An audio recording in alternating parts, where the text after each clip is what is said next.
difficile de faire du commerce avec nos frères naturels en ADN, naturels en origine, et il est beaucoup plus difficile de faire du commerce avec eux que faire du commerce avec la puissance coloniale française qui est pourtant à des milliers de kilomètres. Nous faisons partie des gens qui ne comprennent pas cette situation.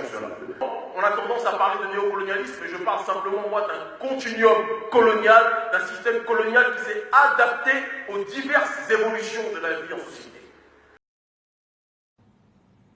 La preuve de cela aussi, si vous me permettez, je renvoie au discours, à l'entretien que Jacques Chirac, ancien président de la France, à l'époque il était président, a accordé à la presse étrangère, notamment aussi des Français, pas seulement la presse étrangère, à Yaoundé, en 2001. Voilà ce qu'il a dit à Yaoundé, je le cite. Nous, en parlant des Français, nous Français avons signé et saigné l'Afrique pendant 4 siècles et demi. Nous avons pillé ses matières premières. Après, on a dit, les Africains ne sont bons à rien. Au nom de la religion, on a détruit leur culture. Et maintenant, comme il faut faire les choses avec plus d'élégance, on leur pique les cerveaux grâce aux bourses. Puis, on constate que la malheureuse Afrique n'est pas dans un état brillant, qu'elle ne génère pas d'élite.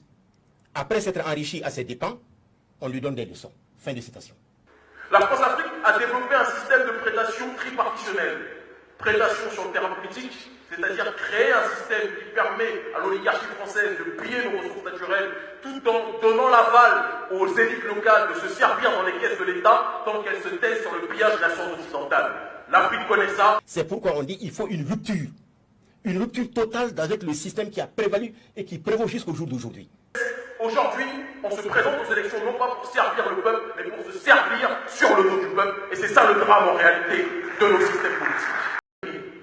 Si quelqu'un vous viole une fois, 2 fois, 3 fois, vous viole et vous vole, lorsque la 4e fois il arrive, si vous lui ouvrez la porte quand il arrive et que vous lui servez à manger, c'est qu'au final vous acceptez d'être violé. Et vous acceptez d'être violé, il faut qu'on ait aussi le courage.